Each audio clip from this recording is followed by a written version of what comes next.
E o componente mais conhecido, não é o estabelecimento de acordos tecnológicos e produtivos mediante essas parcerias público-privadas, que são as PDPs. Entre 2007 e 2010 foram 24 projetos, e entre 2011 e 2014 foram 80 projetos. Quer dizer, a gente tem hoje 104 projetos de parcerias para o desenvolvimento, transferência de tecnologia ou desenvolvimento local de produtos que são essenciais para o Sistema Único de Saúde. Reinaldo, vou te pedir olhar o tempo também para... Tá bem, eu termino já.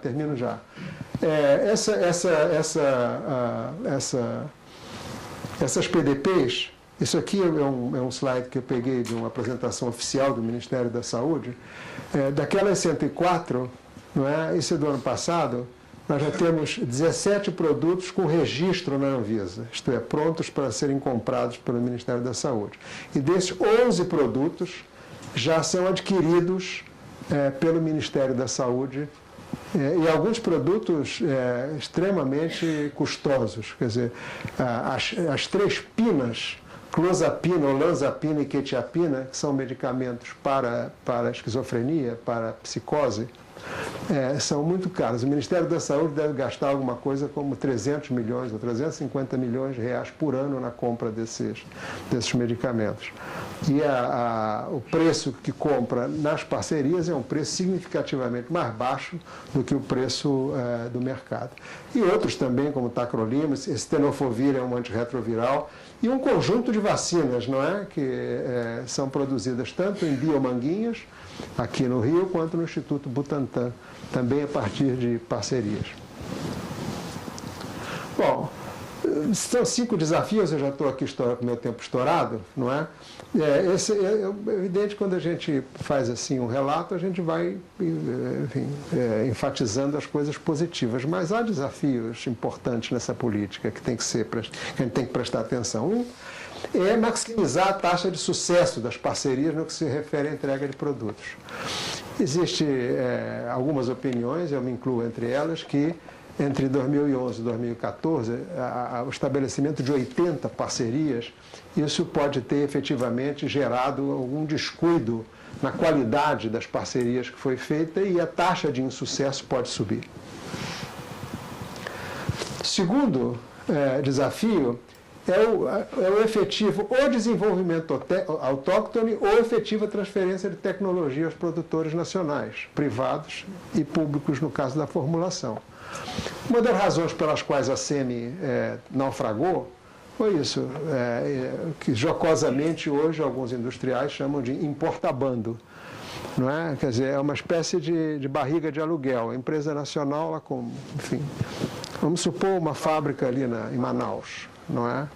Então, o produto já vem pronto na embalagem, produzido fora, mas já vem pronto na Zona Franca, que era para ser de exportação, mas no caso aí é importação, não é? E aquilo é uma barriga de aluguel. Aquela fábrica não desenvolveu, não comprou tecnologia, não fez nada, simplesmente importou e disse que era feito aqui.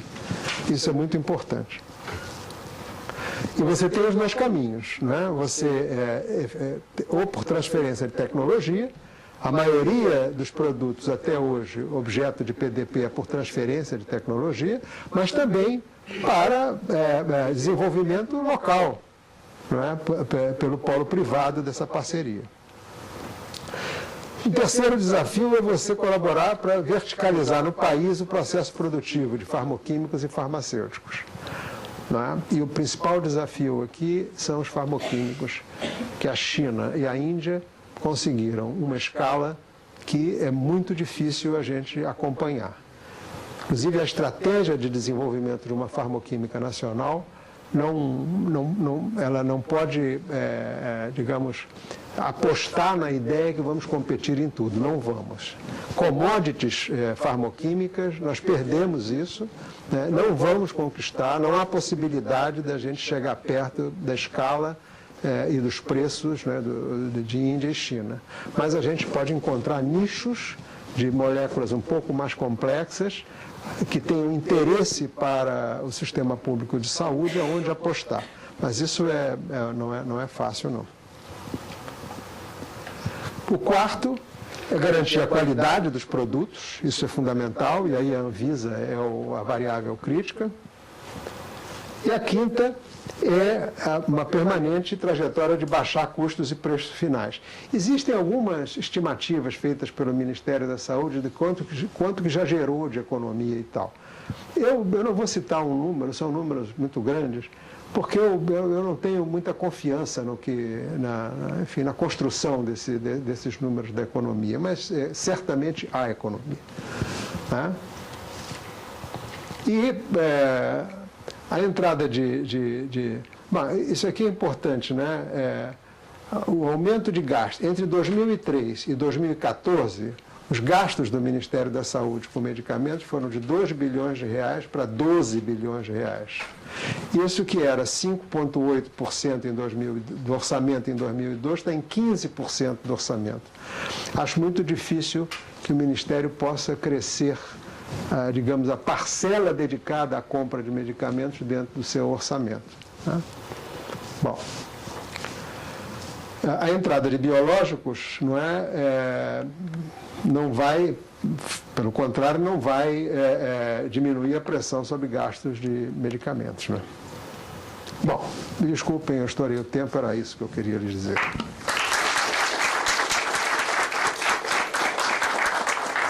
Obrigado, Reinaldo. Bem, bom dia. Prazer estar aqui. Tem pessoas nessa plateia que fazem parte da história que eu vou contar.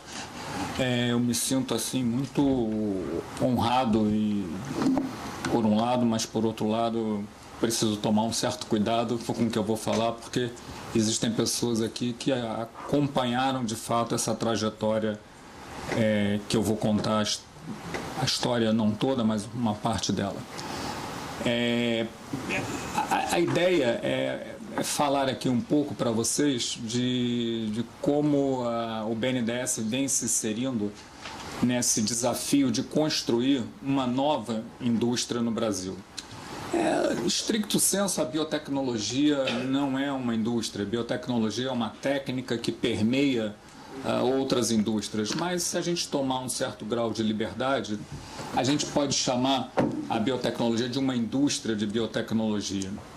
E a maioria, né, dos autores tende a fazer uma classificação grosseira da biotecnologia por cores. Biotecnologia branca é aquela biotecnologia utilizada em processos industriais através de enzimas, de catálise enzimática para acelerar reações químicas. A biotecnologia verde é aquela biotecnologia mais associada, né, à biodiversidade, por exemplo, processos de segunda geração para produção de etanol celulósico. Ali a gente está falando um pouco de biotecnologia verde. E a biotecnologia vermelha é a biotecnologia relacionada à saúde. Então, é dessa biotecnologia que eu vou falar aqui. Eu estou aqui colocando os filtros, as lentes, para a gente chegar no objeto da história, né? Dentro da biotecnologia vermelha, eu vou excluir os imunobiológicos, vou excluir as vacinas e vou excluir aqueles produtos que a gente chama da biotecnologia, produzidos pelo que a gente chama de biotecnologia antiga. Não é um bom termo, mas enfim. O que é a biotecnologia antiga? São processos fermentativos. E assim, um exemplo grosseiro, me perdoem, né? O vinho é um processo fermentativo, o iogurte é um processo fermentativo, né? A cerveja é um processo fermentativo. Então a gente vai estar falando aqui do oposto a isso, a gente vai estar falando de biotecnologia moderna. E o que é biotecnologia moderna? Biotecnologia moderna apesar de existir uma certa divergência entre autores, assim, acho que é uma maneira fácil da gente caracterizar a biotecnologia moderna é dizer que são aqueles produtos resultantes produzidos por micro-organismos ou células geneticamente modificadas. Então, eu A gente pega um micro-organismo, troca um genzinho dele, tira um gen, bota um outro gen, e esse micro-organismo passa a produzir um produto de interesse para fins terapêuticos, né? Que produtos são esses? Esses produtos são proteínas, são enzimas, são anticorpos, são produtos que têm um papel ativo dentro do mecanismo das doenças no nosso corpo. Então, são proteínas que podem inibir o crescimento de uma célula tumoral, por exemplo, né? Então, a biotecnologia moderna ela foi possível através do conhecimento da biologia molecular. Existe um autor razoavelmente famoso de Harvard, o Gary Pisano, que ele diz que, na verdade, a biotecnologia não é uma ciência, ela é uma amálgama de várias ciências, entre elas a química, a física, a medicina, a fisiologia, a biologia. Agora, que produtos são esses, né? Que produtos são esses de relevância para a biotecnologia, para a indústria de saúde, produzidos pela biotecnologia moderna? Então, assim, de cara, eu queria... O Reinaldo, de fato, ele me quebrou aqui, que eu não fiz a apresentação, somente 2 slides. Então, de cara, eu queria mostrar esse slide para a gente ter um impacto do que a gente está falando. Esse slide mostra os 10 produtos, os 10 medicamentos mais vendidos no mundo. Em vermelho, né, são os medicamentos de origem produzidos pela biotecnologia moderna, de origem biotecnológica. Então, como é que a gente lê essa tabela? O medicamento mais vendido no mundo se chama Humira. Ele foi comercializado em 2013 e ele teve vendas de 11,5 bilhões de dólares, né? Em 2012, as vendas foram de 9,6 bilhões de dólares. Veja bem, eu não estou errando aqui na ordem de grandeza, não. Bilhões de dólares, um produto só, né? Esse produto, esse Humira, ele teve um crescimento de 20% de 2012 para 2013. Então, a gente está falando de produtos que vendem, né? Os em vermelhinhos são os produtos produzidos pela biotecnologia moderna. A gente está falando de produtos que vendem anualmente na casa de 10 bilhões de dólares. Entre os 10 produtos mais vendidos, a gente tem 1, 2, 3, 4, 5, 6, né? De origem biotecnológica. Se a gente olha para quais empresas produzem esses produtos, a gente vai enxergar as grandes empresas farmacêuticas globais. Então, aqui no caso do Humira, a Abbott, aqui no caso do Remicade, a Janssen, que é o braço farmacêutico da Johnson & Johnson. O Enbrel é uma copropriedade da Pfizer com a Amgen. Aqui a gente tem o Rituxan. Os 3 últimos são os produtos da Roche Farmacêutica. Se nós somarmos os vermelhinhos, né, que são os produtos obtidos por biotecnologia moderna, a gente vai encontrar um mercado aqui anual de 51 bilhões de dólares. E aí eu acho que merece uma reflexão, né? Isso aqui não é o universo todo dos produtos biológicos, são os 6 mais vendidos. Fale. Você me desculpa, mas o Lantus também é biológico. É verdade. Está aqui, tem mais, né? Então são 50... É verdade, Zic. Tem 57, é verdade, tem 57 bilhões de dólares.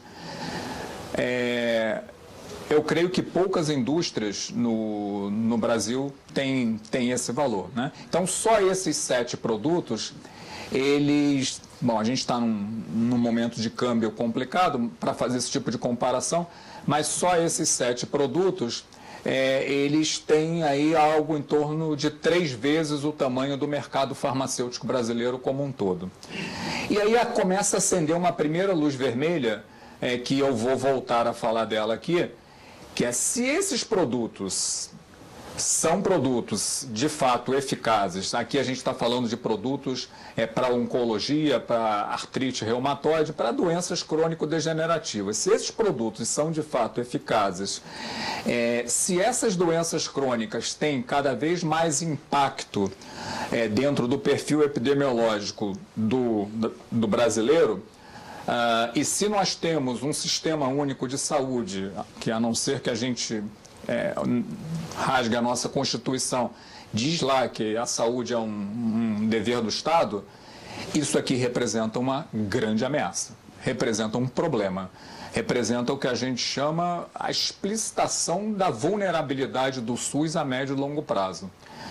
Então, foi olhando para isso que em 2009, nós lá do departamento do DEPHARMA, a gente começou a pensar o que fazer com esse problema. Porque, apesar de ser um problema, ele representava também uma oportunidade que eu vou falar aqui um pouquinho também sobre ela. Como é que a gente enxergou isso como uma oportunidade. Mas antes, eu sei que eu vou provocar vergonha alheia nos meus colegas de departamento, mas ainda assim vou fazê-lo, né? Porque tem gente aqui que não percebe a diferença. Por que essas empresas são capazes de agregar tanto valor a esses produtos? E aí eu acho que a gente precisa entender qual é a diferença entre um produto de síntese química e um produto desses aqui. Então, vou fazer aqui uma mágica.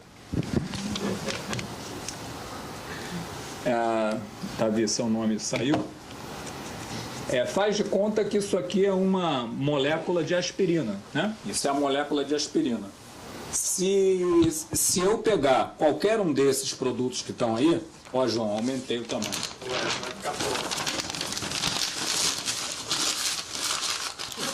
Então, isso é uma proteína recombinante. Isso é uma proteína recombinante, né? O problema não é só a diferença de tamanho. O problema é a conformação geométrica estrutural. Se eu mudar uma dobrinha dessa aqui, pode ser que o efeito terapêutico dessa proteína não exista mais, ou pior, pode ser que eu provoque um problema dentro do corpo humano. Pode ser que eu mate o paciente, né? Então, essa é a diferença. Isso aqui a gente consegue produzir com a boa e velha química que eu aprendi na universidade, né? Isso aqui. Zé Edu também. Isso aqui. Agora, isso aqui não dá. Não dá para eu sintetizar. Não dá, não há capacidade de síntese orgânica possível para eu fazer isso. Só quem é capaz de fazer isso são seres vivos ou células de seres vivos modificadas geneticamente. Então, é disso que a gente está falando, né? São essas proteínas que são esses produtos que valem aí na casa da dezena de bilhões de dólares. Bom, essa é a último slide que eu tenho, e aqui dá para contar a história toda, né? Dá para contar a história toda. A história do nosso envolvimento com a biotecnologia, apesar da imagem da Fiocruz estar muito associada a vacinas, mas o nosso envolvimento começa com o interesse da Fiocruz pelas proteínas recombinantes produzidas em Cuba, né? Então, em Cuba. Então, no ano de 2003, eu tive o privilégio de participar de uma missão a esse país, a Cuba,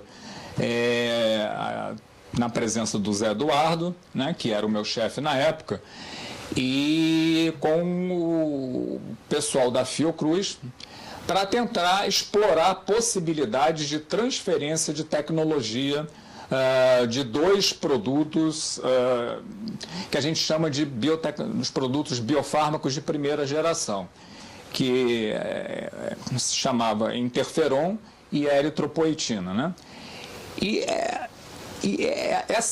Essa aproximação da Fiocruz com Cuba em torno desses 2 produtos, encurtando uma história aí de quase 16 anos, ela resultou no que provavelmente, ou com certeza, será a primeira planta de produção de biofármacos modernos numa escala razoável no Brasil, que se chama CIPBR, que fica ali em Manguinhos, né?